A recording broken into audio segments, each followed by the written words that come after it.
like that's the poll said. So, and you know what? I think it actually might be right because if he's still up by 4% and they pounded him with negative ads, then so this is it was the NRCC reporting on it, but they show they cite a poll in at 538 actually was the one that was doing that projection. So I also thought, assuming we have the time, it might be interesting to talk about the measures because there's some polling on that. Is there? Yeah. Measure 114. It said that it was a poll that was done, not a biased group. Just I think it was Coin News released this, and they said that Measure 114 was up 49.4% to I think 46.3 or something, which margin of error, but it's not inconsequential to be up with something that I thought was probably a shoo-in at one point.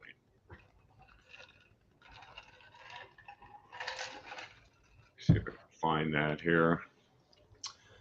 Yeah, I was. I don't know if I told you I was involved in I did polling for ballot measure 110 2 years ago. Yeah. And they never ran with it. The data showed that it could be defeated, and really, nobody funded the campaign. I don't think Measure 110 is doing so well now. People are not happy with it. I'm just being a little facetious because it's like, yeah, people hate that thing. Even all three Democrat candidates said that that there was something wrong with it. Only Tina Kotek said we can fix it by more money and more time, which is what they always say. So, yeah, this was. Here, I'll put this in there too because this is. Oh, it's 6:04. I didn't even realize. Wow, time flies.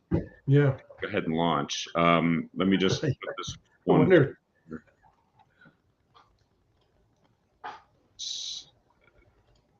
Here, I'll put that in there, and then we'll go ahead and launch. All right, let's go. Yeah, it's going to open one more file too. Is it? Have we launched? I haven't launched. I have no idea.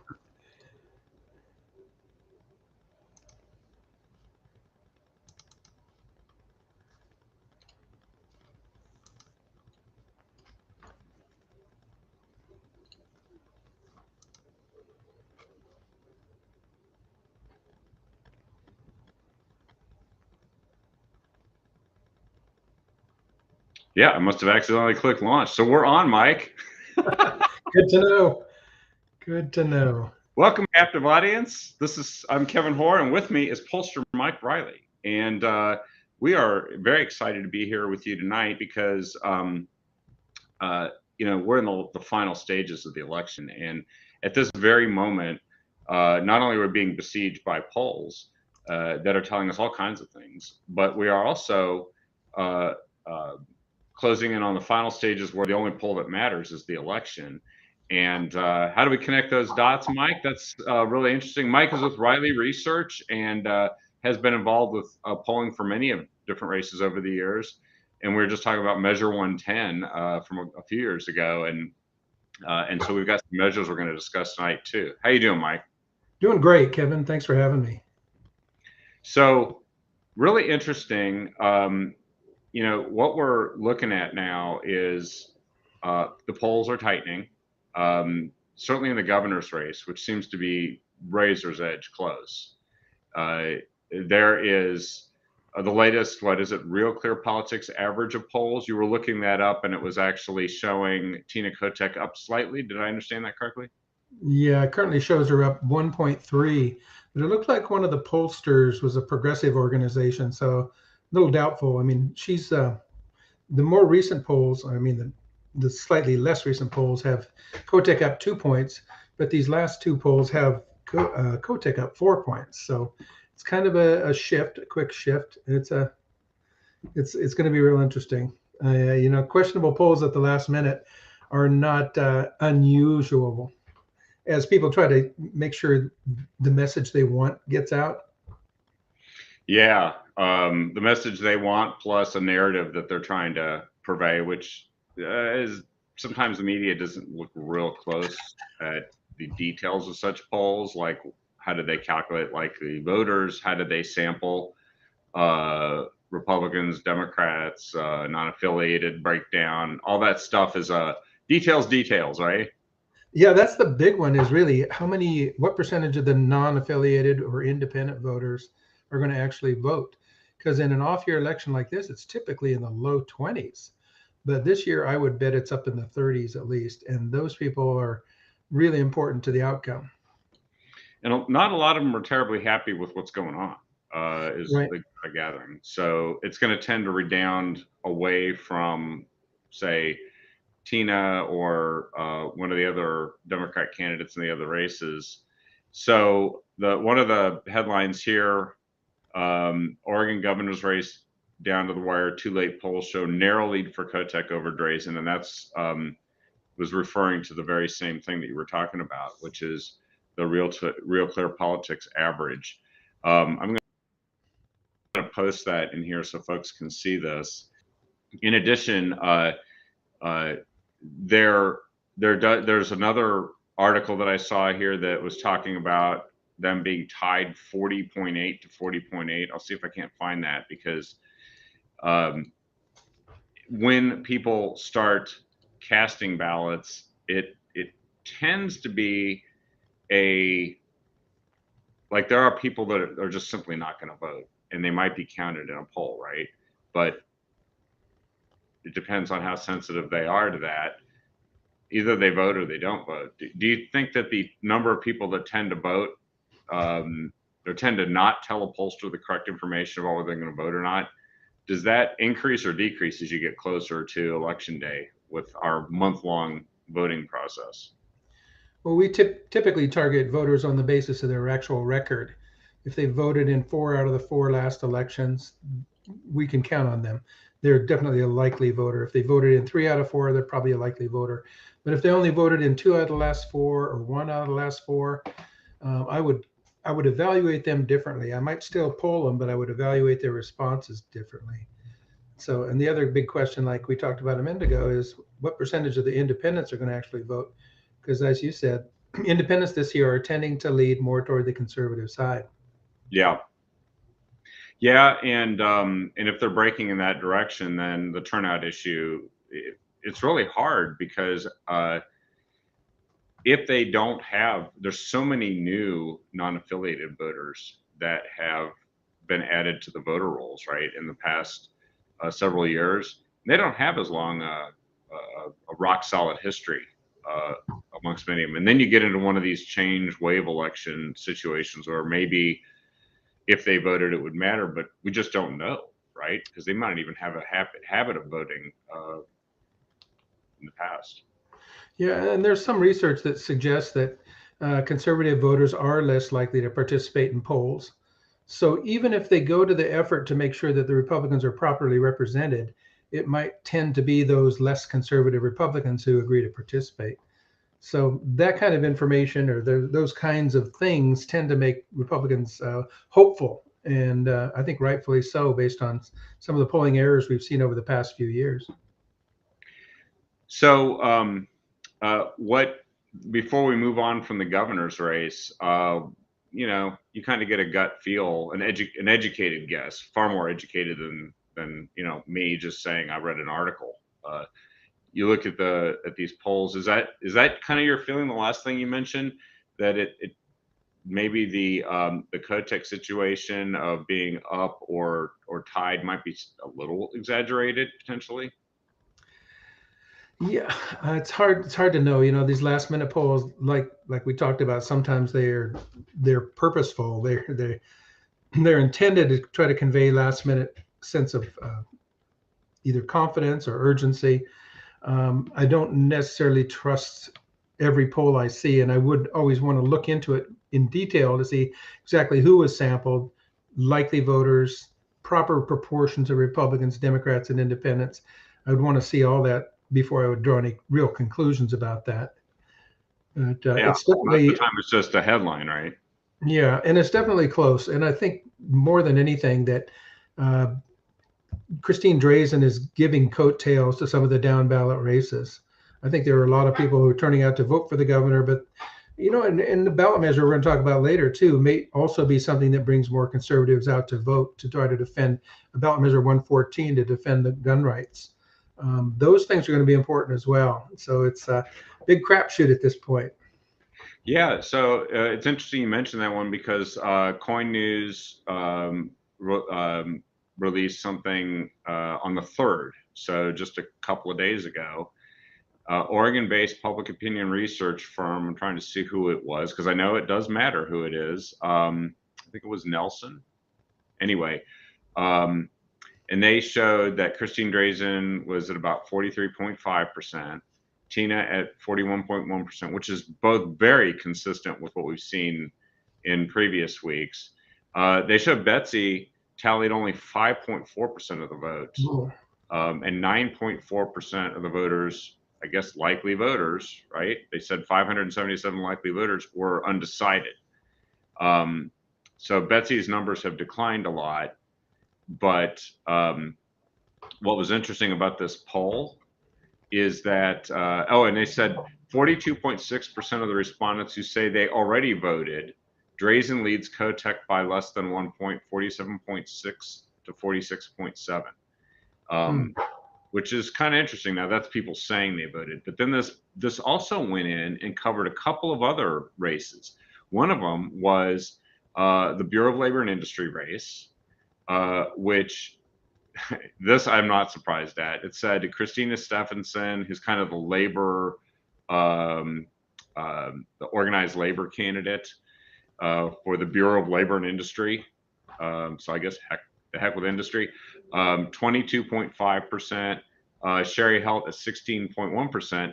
But 61% of the voters are undecided about that race, and I'll bet a whole heck of a lot of them won't vote in that race at all.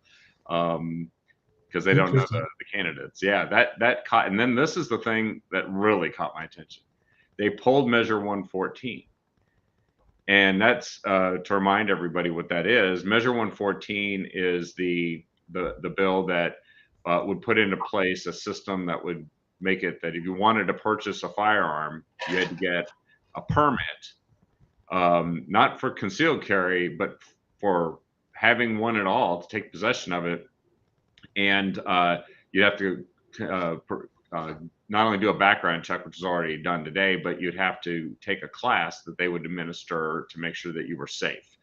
And who knows what other requirements they could fit in under the general topic. But that one was once considered likely to pass, I thought, a few months ago, based on what I was seeing. Not deep polling, but just the top line stuff. This poll said 49.4% of voters opposed the bill, while 46.1% supported it. 4.5% of the voters are undecided. And that struck me because I really thought that showed a shift on that. And of course, we're in the middle of a crime wave. I mean, we are. So everybody who has living in a place like Portland kind of knows that this has been happening. It's a continuation of what was going on last year. And if you're asking people to say, well, the police may not show up, so what are your options? Maybe Measure 114 isn't one of those options. Well, I think the fact that the police and sheriff's association have come out in opposition to it has been meaningful. It's important to have opposition to defeat a bad bill, and I wish we'd had that kind of opposition 2 years ago against ballot measure 110, Yeah. the drug decriminalization bill, and that was a bill that was easily defeatable based on my research. Yeah, you were mentioning that, and I think a lot of these bills resemble Measure 110. Sorry, a lot of these measures kind of resemble Measure 110. I noticed in one important way. The ballot title and the information supplied with it don't necessarily give you the full picture. A lot of people now feel like they were duped by Measure 110. What they the drug decriminalization things seem to be a minor, uh, less prominent feature. But what they did here was, oh, we're going to tax cannabis sales to provide drug treatment, which they basically still haven't done effectively. And but the drug decriminalization caused that drug use and everything associated with it, homelessness, crime, all of that, to absolutely skyrocket. And and people feel duped. And I look at measure 111, 112, 113, 114, and to greater and lesser degrees, if you just read the measure in the voter guide, you may not get a sense of truly what's at play with these measures. Well, the people who have put forth ballot measures over the past decades have often complained about the process for getting the ballot title. And I worked with Don McIntyre back in the day on the ballot measure 3, helping to get limits on property tax increases, which, having looked at my tax assessment this year, I'm really glad that measure's in place. Oh, yeah. But what happens is that there's definite bias in the way they evaluate the ballot titles. And you ask anybody who's on the conservative side who's applied for ballot titles, and they'll submit like 6 different ballot titles to see if they can get one approved that they think is a reasonable explanation of their measure. Meanwhile, the opposition often gets ballot titles that sound like mom and apple pie. So that's been an ongoing complaint about that process, the petition process. Yeah, it's a politicized process, and it's some combination of what the Secretary of State and the Attorney General that end up shaping what the final ballot title is. And of course, you know this from often these ballot titles get polled right before they try to use them to figure out which ones are the ones that actually resonate. Right. That's absolutely correct. And Measure 110 was a sad state of affairs, though, in the sense that the people who were planning to put up the opposition campaign were involved in the drug and alcohol treatment community. And I think at the end of the day, they decided they might make more money if the measure passed and it funded drug and alcohol treatment, that it might actually be a better thing. But in reality, none of that has happened. No, we've got a bigger problem than we ever could have imagined just a few short years ago, right? And then the associated issue of, well, we call it homelessness, but it seems like the chief problem that people have isn't that they just lacked a dwelling and so they came to Oregon to get shelter. It's they came to do meth in a tent, and then that's all over Portland. And now we seem to have a bigger problem than we could have thought would almost like de-urbanize the city at this point. Can I quote you? Our problem is intense. Yeah, yeah, it's intense. No, but no charge for the jokes. I'm here all week. Try the meal. Yes, no, that's right. But you know, it's funny because Measure 111, one that on its face sounds like candy corn and lollipops. If you just read the ballot title, like, of course, everybody's going to just be granted a fundamental right to receiving health care. Doesn't do anything to make sure it can be delivered. But even Governor John Kitzhaber had a problem with it, who is the guy who's sort of the origin of a lot of the things that we associate with Oregon's like healthcare system and the things that they claim to have pioneered. And my jaw just dropped, hit the floor when I read this.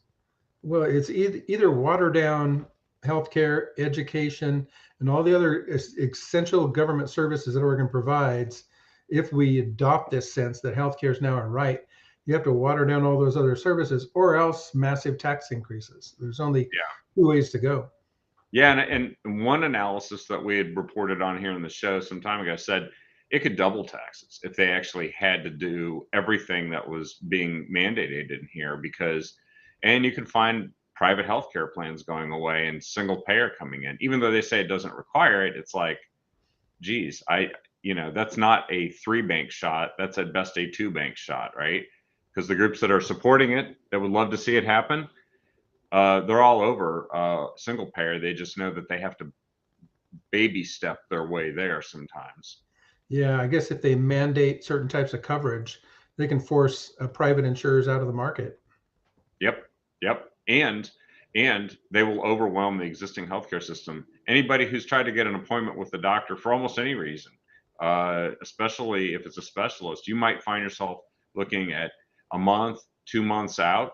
And the number of doctors that I know of personally that have retired, uh, that in just the past year, means that the supply of healthcare is actually shrinking dramatically compared to the demand, which they want to go ahead and dramatically increase. I think they also said that in the case of Measure 111, only 5.4% of the population are the ones that this would be meaning to address. Like the rest actually have health coverage, and then there's a section that does not, for various reasons, and they're going to rewrite the Constitution to do that. Yeah. So if the doctors and the policemen are all retiring, I guess we need to all move to Scottsdale to get medical and police protection. Yeah, that's right. I mean, we have to joke about these things because the irony is rich. But at the same time, if we didn't laugh, we'd probably cry, right? It's Oh, we probably do both. Yeah, yeah, exactly. And the Measure 113. What I don't know if there's any polling on Measure 113. Maybe there is, but the Willamette Week and the Oregonian came out against it, which I'm like, so this is going to pass, and like across the spectrum, people think it's a bad idea. Now, help me, Kevin. Is that the slavery measure? No, that's the one that would ban walkouts or effectively make them so Oh, that you could no longer run for office if you walked miss out of the more than legislature for 10. 9 days. Yeah, Right. Okay. which surprised me. Well, I'm Yeah. against it. The one that bans, quote, slavery is fascinating as well, because according to the sheriffs and the observers, it effectively eliminates things like community community service. It eliminates things like people working in the kitchen, or unless, and I haven't heard it specified, but unless I assume that they pay minimum wage to these people. And so it effectively disbands all the prison work systems that people use to earn privileges in the prison or to help, God forbid, offset the cost of their incarceration. It's just a terrible measure. But again, it's got one of those sweet ballot titles that makes it sound like, you know, apple pie and Chevrolet. Yeah, we're getting rid of slavery. Great. Uh, Finally, Yeah, finally, but the crazy thing about it is it will dramatically increase the costs of our jail system, without adding a single jail cell in a system which they are releasing people at times because they don't have enough space. So it is. It felt that measure feels exactly like Measure 110. That duplicitous vote for this great idea, and what we're going to do is we're going to stick it to the um, incarceration system, which the people behind it actually are trying to get rid of incarceration altogether.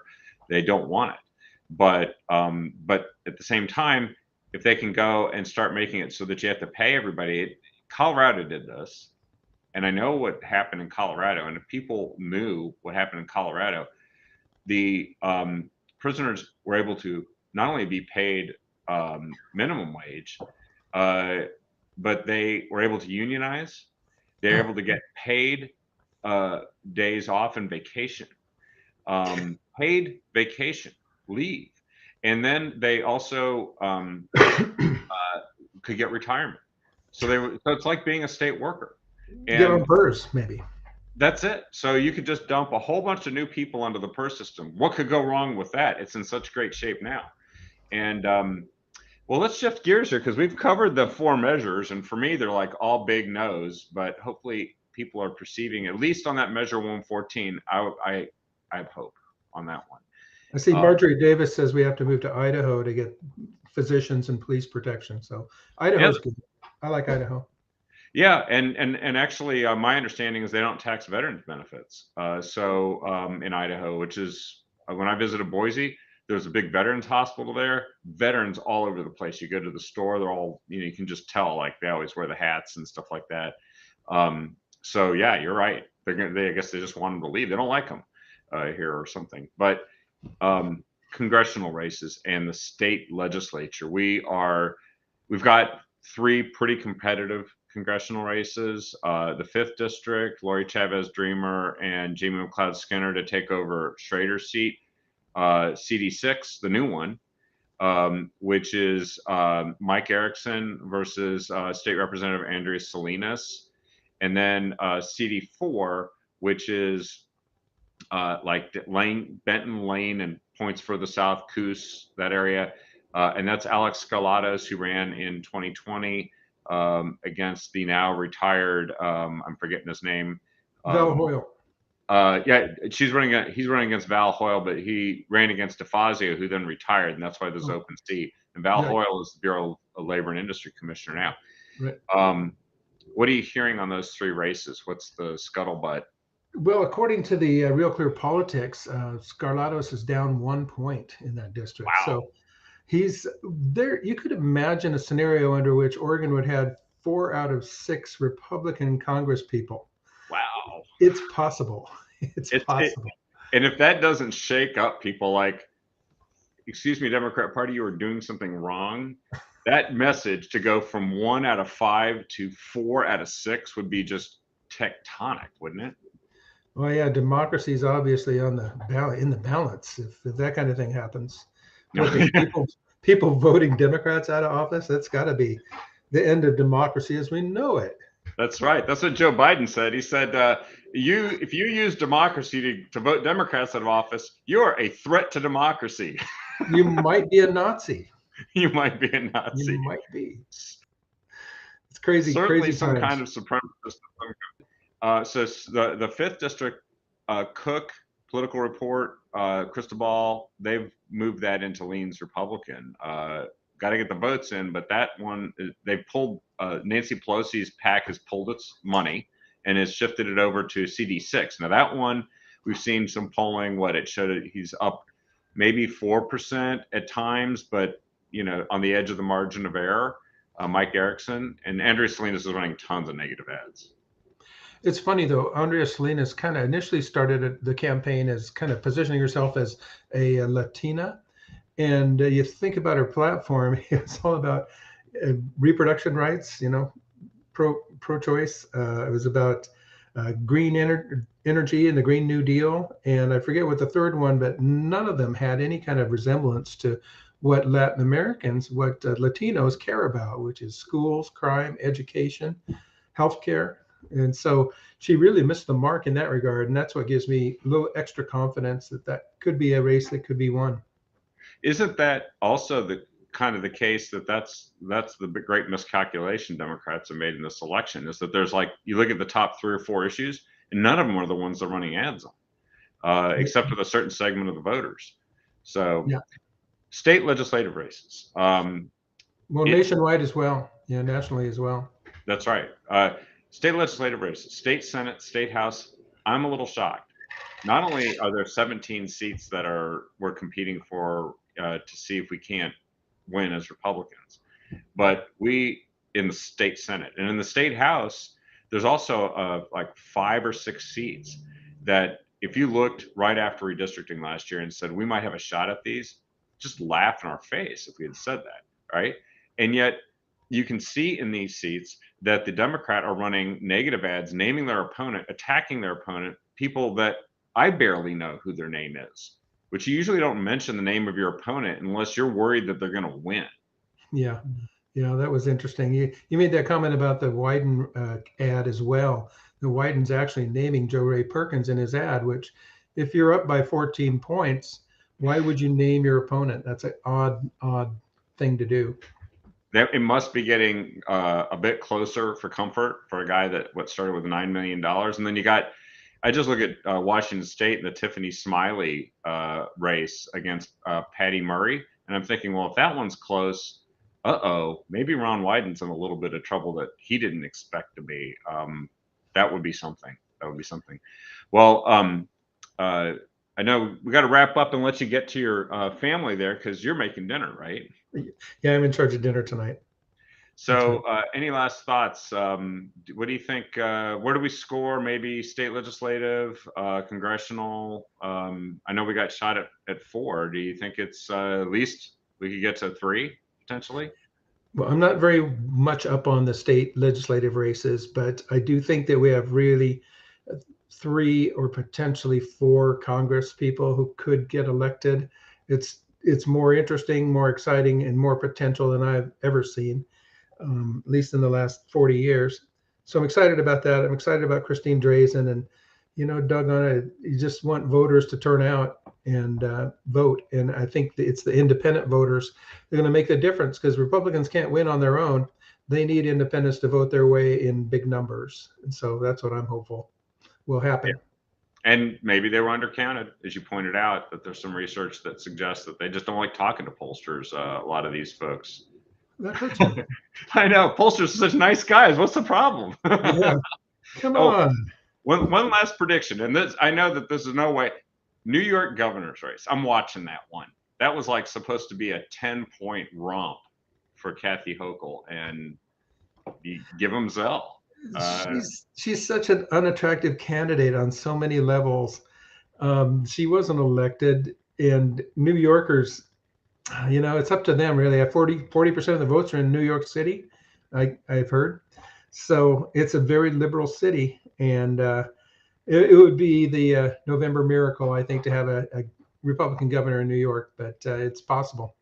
I guess in the debate, number one issue seems to be crime. She accused Lee Zeldin of being obsessed with the crime issue, and that doesn't seem to have redounded to her favor, that comment, because then like 2 days later she was talking about all the things she's doing to fight crime, but she already said it. Like, you can't unsay it. Some people say that these statements by candidates, they're like missiles. Once you fire them, they just go to their target. You can't.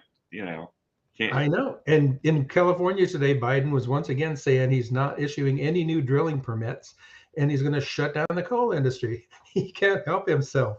Nope. Well, why would he do that? He stated in his visit to Portland, the economy is strong as hell. Unfortunately, only 12% of Oregonians agree with him in the poll that was coming out at the same time. Well, if you think about it, hell is not a good place. No, that's right.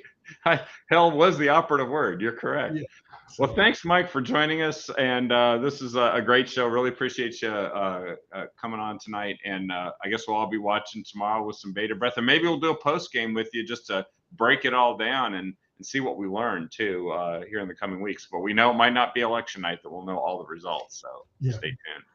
Thanks. Look forward to it. Have a good one. Thanks, everyone, for watching. And please share this show with everyone you can. And we will talk to you. There should be a show tomorrow night. I'm not sure who's going to be on yet, but we're going to be on talking about what happens and what's happening in Oregon politics and beyond. Thanks, everyone.